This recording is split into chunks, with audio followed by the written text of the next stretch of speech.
তন্ত্রই শ্রেষ্ঠ। নমস্কার সকলকে। যারা অ্যাস্ট্রোটিপস বাংলার চ্যানেলের সদস্য, ছোট ভাই বোনদের আমার ভালোবাসা, গুরুজনদের প্রতি শ্রদ্ধা জানিয়ে আজকের আলোচনাটি শুরু করব। বর্তমানে তন্ত্রের প্রভাব মানুষের মধ্যে বেড়ে গেছে। কেউ এই তন্ত্রকে ভালো কাজে লাগাচ্ছেন, কেউ আবার খারাপ কাজেও ব্যবহার করছেন। অনেকের মধ্যেই অশুভ তন্ত্র প্রয়োগ হচ্ছে, কিন্তু তারা চট করে বুঝতে পারছেন না, কারণ তন্ত্রের প্রভাব ধীরে ধীরে আপনার মধ্যে প্রকাশ পায়। এই অশুভ তন্ত্রক্রিয়ার মাধ্যমে প্রথমত নার্ভের সমস্যা, শারীরিক সমস্যা, শরীরের বিভিন্ন অংশে ব্যথা যন্ত্রণা, তার সাথে সাথে আর্থিকভাবে ধীরে ধীরে ভেঙে পড়বেন। পরিবারের বিভিন্ন সদস্যের সঙ্গে মনোমালিন্য, কথা কাটাকাটি, পরিবারে ঝগড়াঝাটি, এগুলো কিন্তু অশুভ তন্ত্রক্রিয়ার ফলে হয়ে থাকে। তো সাধারণ মানুষের এটা বোঝার ক্ষমতা থাকে না। যখন বুঝতে পারেন তখন অনেকটাই সময় পেরিয়ে গিয়ে থাকে। মানুষের উন্নতি ভালো অনেকেই সহ্য করতে পারে না, যার জন্য এই ধরনের অশুভ তন্ত্রক্রিয়া, কালা জাদু, ব্ল্যাক ম্যাজিকের মতো ক্রিয়া করে থাকেন বিভিন্ন লোকের কাছে গিয়ে, বিভিন্ন তান্ত্রিকের কাছে গিয়ে। অনেক তান্ত্রিক বা ওঝা গুণিন ভালো কাজ করেন, অনেকে আবার খারাপ কাজগুলিও করে থাকে। ভালো কাজ খারাপ কাজ একজন ভালো প্রকৃত তান্ত্রিকের বা তারা জেনে থাকেন, কিন্তু খারাপ কাজ অনেকেই করেন না। যেমন তন্ত্রের মাধ্যমে মানুষের উপকার হয়, তেমন ক্ষতিও কিন্তু হয়। তবে ক্ষতির জন্য কখনোই তন্ত্র নয়। আজকের ভিডিওতে যাওয়ার আগে যেটা বলতে চাইছি, যারা নতুন করে তন্ত্র শিখছেন বা তন্ত্র সম্পর্কে, বিভিন্ন ক্রিয়াকলাপ সম্পর্কে তাদের ধারণা নেই বা জ্ঞান নেই, যেই কারণে ক্লায়েন্টের কাজ করে দিতে পারছেন না, তাদের জন্য সুবর্ণ সুযোগ রয়েছে। যোগাযোগ করতে পারেন। তন্ত্রের যাবতীয় খুঁটিনাটি, বিভিন্ন ক্রিয়ায়, বিভিন্ন মন্ত্রে তন্ত্রে প্রয়োগ, একটি মন্ত্র দিয়ে বিভিন্ন ধরনের কাজ করা যায়, বিভিন্ন ধরনের তন্ত্রের সামগ্রী দিয়ে কাজ করা যায়, কি করে হোম করতে হয়, হোমের মাধ্যমে কিভাবে কাজ করতে হয়, তাবিজ কবজে কিভাবে কাজ হয়, গাছগাছরায় কী করে কাজ হয়। বর্তমানে বেশি বশীকরণের কাজগুলোই মানুষ নিয়ে আসে, তারপরে বিচ্ছেদ এবং বানের কাজ আসে। মূলত এই তিনটি কাজই বেশি পরিমাণে মানুষ করিয়ে থাকে। আরেকটি কথা বলবো, আমার সংগ্রহে যে বইটিতে 550 মতো বিদ্যা রয়েছে। সমস্ত বিদ্যাই গুরুমুখী বিদ্যা। তো এই বিদ্যা নিয়ে যারা কাজ করতে চাইছেন তারা যোগাযোগ করুন। নির্দিষ্ট মূল্যের ভিত্তিতে সেই বিদ্যাগুলি আপনাদের দেওয়া হবে, শেখানো হবে এবং তার সাথে সাথে শিক্ষা দীক্ষা সমস্তই দেওয়া হবে। অনেকে দেহ রক্ষার জন্য কবচ পরছেন, কিন্তু সেই দেহরক্ষা কবচকে কেটে দিচ্ছে।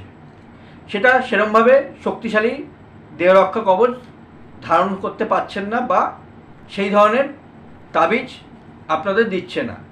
তন্ত্রের কাজ করতে গেলে বিভিন্ন সামগ্রীর প্রয়োজন হয়।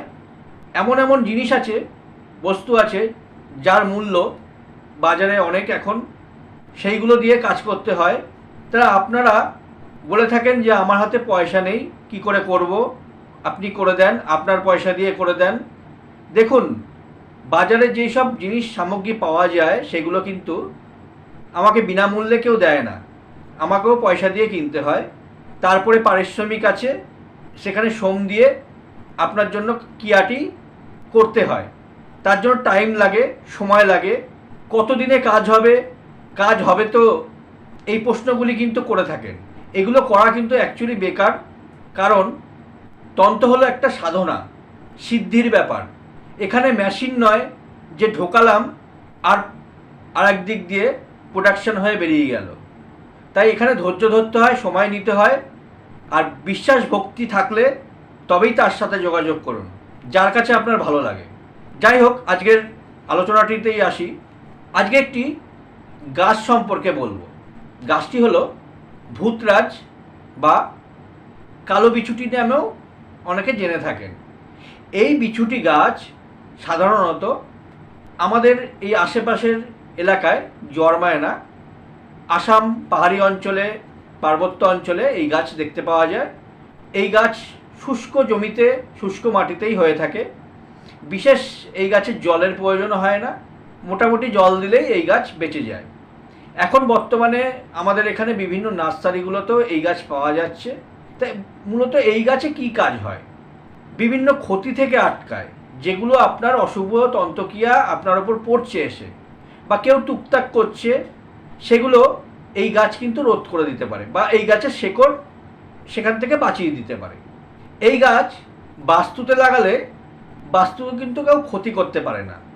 আবার অনেকে এই গাছকে বাগানে লাগিয়ে রাখে যাতে অন্যান্য গাছকে প্রোটেক্ট করার জন্য। যেমন কিছু কিছু দুষ্ট মানুষ আছে, বাগানে ঢুকে ফলমূল নষ্ট করে দেয়, গাছপালা নষ্ট করে দেয়, তাদের জন্য অনেকে এই গাছ লাগিয়ে রাখে। এই গাছ বাড়িতে থাকলে এই গাছের সামনে পশু পাখি কেউই যায় না, কারণ এই গাছের পাতা যদি আপনার হাতে লাগে স্কিনে প্রচণ্ড চুলকায়। তালুর দিকে নয়, তালুর ওপর দিকে যদি স্কিনে লাগে বা গায়ে কোনো জায়গায় যদি ঠেকে, সেক্ষেত্রে এই অস্বস্তি আপনার 7 দিন 15 দিনও থাকতে পারে। ডাক্তারের কাছে গিয়ে অনেক সময় সুরাহা পাওয়া যায় না। সেক্ষেত্রে একটা জিনিস বলি, যে এই গাছের পাতা যদি আপনার গায়ে লেগে থাকে, সেক্ষেত্রে আপনি লেবু কেটে লেবুর রস লাগাতে পারেন, সেক্ষেত্রে রিলিফ পাওয়া যায়। বা ডুমুরের পাতা যদি আপনারা হালকাভাবে আলতোভাবে ঘষেন, সেক্ষেত্রেও কিন্তু সেই চুলকানি থেকে রেহাই পাওয়া যায়। এই গাছের শেকড় শত্রু দমনের ক্ষেত্রে 1 নম্বর কাজ করে। এই গাছে কিন্তু বশীকরণের কোনো কাজ হয় না, শত্রু দমনের ক্ষেত্রে খুব ভালো কাজ করে। তার শত্রু দমনের একটি ক্রিয়াই বলে দিই, কথা বলতে বলতে তো অনেক কিছুই মনে পড়ে যায়। শত্রুর নাম কালো কালিতে একটি সাদা কাগজের ওপর লিখবেন। এবার সেই কাগজটিকে মুড়িয়ে নামগোত্রটা দিয়ে দিলেন। এবার সেই কাগজটিকে মুড়িয়ে কালো সুতো দিয়ে বেঁধে এই গাছের ডালের মধ্যে বেঁধে দিন। দেখবেন শত্রু কিন্তু ধীরে ধীরে নিস্তেজ হয়ে পড়ছে, চুপচাপ হয়ে যাচ্ছে। যারা শত্রুর কবলে পড়ে বিভিন্নভাবে বিপর্যস্ত হয়ে রয়েছেন, শত্রু পেছনে পড়ে থাকলে মানসিক শান্তি থাকে না, পাশের বাড়ির সঙ্গে পাশের বাড়ির শত্রুতা, ঝগড়া অশান্তি লেগে থাকে, যদি চান সেই শত্রুকে চুপ করিয়ে রাখতে, সেক্ষেত্রে এই ক্রিয়াটি কিন্তু করে দেখতে পারেন। তবে শনি মঙ্গলবার অমাবস্যায় করবেন। এতে শত্রুর কিন্তু বিশাল ক্ষতি হবে না, কিন্তু শত্রু নিস্তেজ হয়ে যাবে। এই গাছে আরও বিভৎস ক্রিয়া রয়েছে, শত্রু দমনের মারণের ক্রিয়া রয়েছে, যেটা বান মারা বলে। কিন্তু সেই সব ক্রিয়া আমি বলবো না, জানলেও আমি বলবো না, কারণ সেগুলো এই সোশ্যাল মিডিয়া অনলাইনে প্রকাশ করলে মানুষের ক্ষতি করে বেড়াবে। এই গাছ বাড়িতে থাকলে ভূত প্রেত জিন, বিভিন্ন হাওয়া বাতাস, নেগেটিভ এনার্জি, এগুলো থেকেও কিন্তু রক্ষা পাওয়া যায়। এই গাছের শেকড় 1 কড় মতো কেটে, তবে অবশ্যই আমি বারবার বলি অনেক ভিডিওতে, যে গাছকে তুলতে গেলে, গাছের শেকড় তুলতে গেলে গাছকে জাগাতে হয়, আগের দিন নিমন্ত্রণ করে আসতে হয়, তবেই কিন্তু সেই শেকড়ে ভালো কাজ দেয়। যদি গাছ তোলা বিষয়গুলি না জেনে থাকেন, আমার এই ভিডিওটার আগে একটা ভিডিও দেওয়া রয়েছে, সেখানে সম্পূর্ণ গাছ তোলার নিয়ম আমি দিয়ে দিয়েছি, সেই ভিডিওটা দেখে নেবেন। এবার সেই শেকড়টা 1 কড় মতো নিলেন, সেটা একটি মাদুলিতে ভরে কালো কাঠ দিয়ে যদি হাতে ধারণ করেন, পুরুষ হলে ডান হাতে, মহিলা হলে বাঁ হাতে, সেক্ষেত্রে কিন্তু নেগেটিভ এনার্জি, ছোটোখাটো সমস্যা, হাওয়া বাতাস, জিন ভূতবেত, এগুলো কিন্তু, বা মানুষ যেগুলো টুকটাক করে থাকে ক্ষতি, সেগুলো থেকে কিন্তু এই গাছ আপনাকে প্রোটেক্ট করবে। মানে এই কবচটি দেহরক্ষা কবচ হিসাবে আপনার কাছে রইল। এছাড়া অনেক শক্তিশালী দেহরক্ষা কবচ আছে, আরও বিভিন্ন সামগ্রী, তার মধ্যে বিভিন্ন বস্তু দিয়ে তবে সেই দেহরক্ষা কবচ তৈরি করতে হয়। যদি সম্ভব হয় তাহলে আমি অন্য একটা ভিডিওতে কী কী দিয়ে শক্তিশালী দেহরক্ষা কবচ তৈরি করা যায় সেটাও আমি তুলে ধরবো। অনেক বিদ্যাই আমি এই চ্যানেলে প্রকাশ করতে পারি না, কারণ সেই সব বিদ্যা প্রকাশ না করাটাই ভালো। অনেক চ্যানেল আছে বিভিন্ন মন্ত্র দিয়ে দেয়, বিভিন্ন প্রয়োগ বিধি দিয়ে দিচ্ছে, কিন্তু আপনারা সেগুলো মানতে পারছেন না বা ঠিকমতো করতে পারছেন না। ঠিকমতো করতে না পারলে, ঠিকমতো মানতে না পারলে সেই কাজের বিপরীত কিন্তু ক্রিয়া আপনার ওপর এসে পড়বে।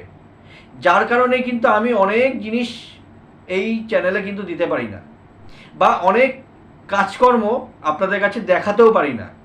এই গাছ, এই ভূতরাজ বা কালো বিছুটি 10 বছর, 12 বছর, 15 বছর এরকম যদি বয়স হয়ে থাকে, সেই গাছে ফুল পাওয়ার আসে, তখন এই গাছের পাতা, ডাল, কাণ্ড প্রচণ্ডভাবে অ্যাক্টিভ হয়ে যায়।